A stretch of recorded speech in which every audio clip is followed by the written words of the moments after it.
আপনার শাহরুখের আরো অতি নিকটে পৌঁছে যায়।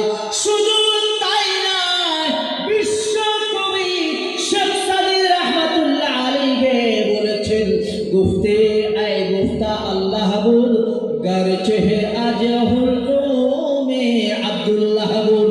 বান্দা যখন আল্লাহ আল্লাহ বলে রাখতে থাকে, ওই সময় ওই মুহূর্তে আমি আল্লাহ বান্দার কণ্ঠনালীর আরো অতি নিকটে পৌঁছে যায়। জোরে বলুন সুবহানাল্লাহ। একবার দরুদ শরীফ পড়ুন, আল্লাহুম্মা সাইয়্যিদিনা মাওলানা মুহাম্মদ ওয়া আলা আলি সাইয়্যিদিনা আল্লাহ তুমি রহম করো নূর নবীজির উপরে, আল্লাহ তুমি রহম করো তার বংশধরে উপরে। জোরে বলুন সুবহানাল্লাহ।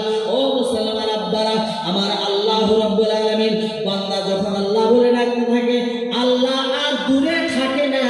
আল্লাহ বলছে বান্দার কণ্ঠনালীর আরো অতি নিকটে পৌঁছে যায়। সুতরাং ইমাম যায়নুল আবেদিন নামাজ পড়ছিলেন, আল্লাহর সঙ্গে বন্ধুত্ব সম্পর্ক যখন হচ্ছিল, মুসলমান আব্বারা, ইমাম যায়নুল আবেদিন দুনিয়ার আগুনের ভয় তার অন্তরে ছিল না। দুনিয়ার আগুনের ভয় তার হৃদয়ে ছিল না গো। তিনি পরকাল ওই জগতের আগুনের চিন্তা করছিলেন।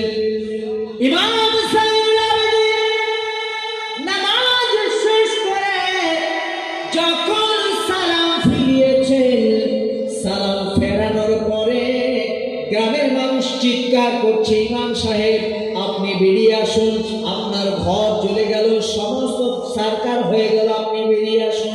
ইমাম যায়নুল আবেদিন দেখলেন সমস্ত ঘর বাড়িগুলো জ্বলে পুড়ে ছারখার হয়ে গেছে। মুসলমান আব্বারা, কিন্তু ইমাম যায়নুল আবেদিন যে জায়নামাজের মধ্যে দাঁড়িয়ে নামাজ পড়ছিল, যে জায়নামাজে দাঁড়িয়ে সালাত কায়েম করছিল, ইমাম যায়নুল আবেদিনের ওই জায়নামাজে আগুন পৌঁছাতে পারে নাই। বোঝা গেল, পুরো ঘর জ্বলে গেছে, কিন্তু ইমাম যায়নুল আবেদিন যে জায়গায় নামাজ পড়ছিল ওই জায়নামাজে আগুন পর্যন্ত যায়নি। আর তার ইমানের জোর কত বড় ছিল যে সে নামাজের মধ্যে সমস্ত এলাকা জ্বলে পড়ে ছারখার হয়ে গেছে, কিন্তু সে আগুনের ভয় করল না। জিজ্ঞেস করা হলো, ইমাম যায়নুল আবেদিন আপনি যে নামাজ পড়ছিলেন আপনার কি কোনো ভয় লাগেনি? বলছে অবশ্যই ভয় লাগে, আগুন কাকে ভয় না লাগে। কিন্তু এই পৃথিবীর জমিনের আগুন তুচ্ছ আগুন, যে আগুন ময়দানে মাহশারে আল্লাহ রাব্বুল আলামিন জাহান্নামীদের জন্য, পথভ্রষ্টদের জন্য, আল্লাহ ভোলা মানুষদের জন্য, নামাজ না পড়নেওয়ালা মানুষের জন্য, জলসায় না বসনেওয়ালা মানুষের জন্য যে জাহান্নামের অগ্নিকুণ্ডের ব্যবস্থা আল্লাহ রেখেছেন, সেই জাহান্নামের অগ্নিকুণ্ড থেকে এটাকে একেবারে তুচ্ছ থেকে তুচ্ছ, যার কারণে সেই আগুনের ভয় আমার অন্তরে ছিল। এই জন্য আমি আগুনকে ভয় পাইনি, আল্লাহর সঙ্গে সম্পর্ক করছিলাম। জোরে বলুন সুবহানাল্লাহ। বেরাদার মিল্লাত ইসলামিয়া, আল্লাহ আপনাকে আমাকে আল্লাহকে ডাকার জন্য, আল্লাহর ইবাদত করার জন্য আপনাকে আমাকে সৃষ্টি করেছেন। আমরা তো ডাকতে পারি না, ডাকার মতো ডাকতে পারি না, যার কারণে কিন্তু আল্লাহ সন্ধান পাই না। মান আরাফা নাফসাহু ফাকাদ আরাফা রাব্বাহু, যারা নিজেকে চিনল তারা আল্লাহকে চিনে নিয়েছে। জোরে বলুন সুবহানাল্লাহ।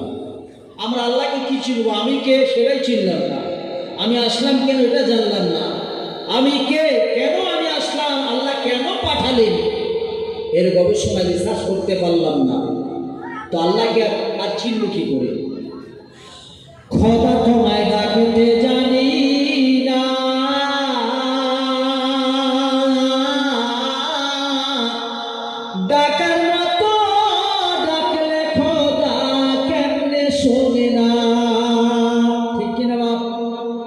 খোদা তোমায় ডাকতে জানি না, ডাকার মতো ডাকলে খোদা কেমনে শোনে না।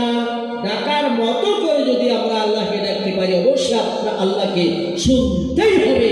কারণ আল্লাহ রাব্বুল আলামিন এই পৃথিবীর জমিনে প্রেমের পাত্র বানালো হযরত আদম আলাইহিস সালামকে। জোরে বলুন সুবহানাল্লাহ। প্রেমের পাত্র আপনাকে আমাকে আল্লাহ এত ভালোবাসে, আর আমরা এত নিমক হারাম, সে আল্লাহ রাসূল